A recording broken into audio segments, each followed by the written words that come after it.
say and spell your name for me? Yeah. Jerry Jackson. I was born in Canton, Ohio, but raised here in Rendville. My mother moved to Rendville when I was about 2 years old. Her mother and father were here, and she lost her job in Canton, so we moved in with them. What was her name? Lenora Jackson. Lenora Jackson. And you were raised most of your life in Rendville? Most of my life here in Rendville, on these, right across the street. Right across the street. Yeah, right across catty corner, the next house to the Ivories. What year were you born? 1941. What were some of the family names that you remember from this community, some of the last names that used to live up here? From this community? Blackwells, Halls, Fountains, Mitchells, Wilkes, Butlers, Scots, a lot of Scots. I went to Rendville School up here on the hill from the first grade to the 8th grade. And once we graduated 8th grade, we went to Corning. So I was there for the 9th, 10th, 11th, and 12th grade at Corning. I really didn't have any racial issues in Corning. I guess I played basketball there up at Rendville and in Corning, so I hung out with a lot of the white boys from from Corning rather, and I never had any racial incidences throughout my 4 years there. You know, I was, by the time I was a senior, I had a lot of colleges coming to Rendville trying to recruit me. So by the time I was an all-state player out of Corning, my junior and senior year. So I did get a lot of attention back then. But Corning was considered a sundown town in some respects too, right? Yeah, they didn't tell, you just knew from the actions of some of the older guys, older people. I mean, I never paid any attention to it, but I know I was always back in Rendville before dark, you know, but I really didn't know why, you know, and there wasn't the only activities going on then in Corning that would go, you know, after sundown would be a basketball games or something like that. And then we were brought back from Corning on a bus. After that. Mm-hmm. Yeah. After high school, I chose to go to Ohio University on an athletic scholarship. So I spent 4 years there playing basketball, and got drafted by the Detroit Pistons for a while. And then after coming back from Detroit, I finished up my degree and started teaching and coaching in Zanesville, Ohio. And then I went on and got the master's while I was teaching, master's degree.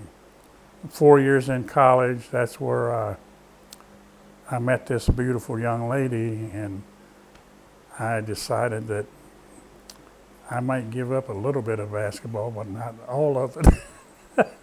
Now, what was her name? Her name, let's see, what is her name? Anita, it was Anita Patricia Grant. And we've been together 57 years. And where was she from? Cleveland. She's from Cleveland. And I spent a lot of time in Cleveland pursuing her. But I finally won out, and she's been a good one. Matter of fact, she just got back from Africa 2 weeks ago, where she climbed Mount Kilimanjaro.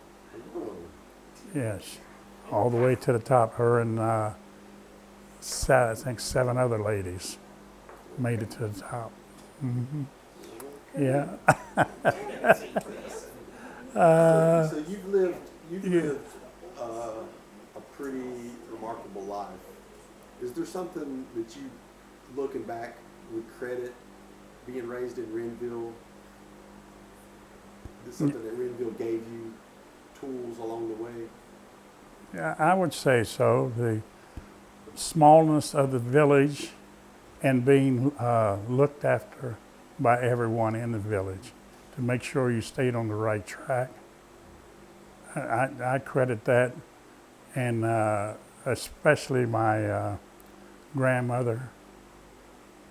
You know, I respected her and my grandfather a lot, and she's the one that helped me pick Ohio University over all the other schools to attend. And I think it was because of the closeness to Rendville. What were your grandparents' names? Lydia Smith and Vinton Smith, Reverend Vinton Smith. He was a apostolic preacher for years. Where did he preach at? In Mary City, Ohio, which is between here and Athens. He had a radio program, WATH, out of Athens that he preached every Sunday morning. Really? Was that an AM or FM station? I guess that'd been an AM station. As an AM station. Do you know where they're buried at? In Chester Hill, Ohio. Chester Hill. Both of them are buried in Chester Hill. Were they from Rendville? No, they weren't. They were from Chester Hill. They were from Yeah, Chester Hill. they spent most of their lives in Chester Hill before coming to Rendville. He came to Rendville at a young age to work the mines. And back then, well, the mines, the height of the mines, you know, going down, he was a tall fellow, so it started working on made it hard on his back. So he quit the mining industry and went into preaching. I remember the 22nd here in Rendville. Before the actual day, the carnival would come to town and set up their rides and what not in the middle of the street, all up and down the street. Ferris wheel, merry-go-rounds, tent booths where you played different games.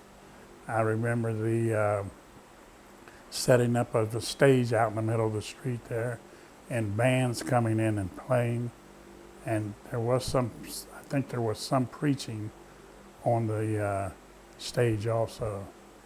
And I remember they always had an ox roast, called an ox roast, where they would dig a hole back here on this hill and roast well, it was really a pig, but they called it an ox roast. Do you remember people coming from out of town? Yes, I sure do.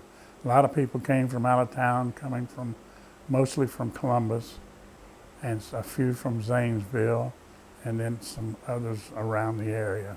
Do you remember ever going to other September 22nd things in other places? In other places? In this region? Well, not really. I remember going to a place called Moxie Haley Park up in Zanesville on some nights around the 22nd. And I remember going to Buckeye Lake. You know, they had rides and things there. I remember going there around that time of the year also. What was your favorite game? Do you remember having a favorite one? Back in those, not really. I remember trying to knock those, throwing a baseball, trying to knock these, whatever they were, trying to knock them off. Milk cartons or milk. They would stack them some way, and it was hard to knock them all over. But I remember the prize that you got when you did knock them all over. But it was hard. I think there was some type of a trick to it, and they knew it. Do you remember how old you were when you first realized that it was a celebration of emancipation? No, I don't. I really don't know when it was called Emancipation Day. It was always called the 22nd, and I never knew what it was until years later, even after I left high school and then into college, I found out that it was Emancipation Day, freeing of the slaves. Yeah.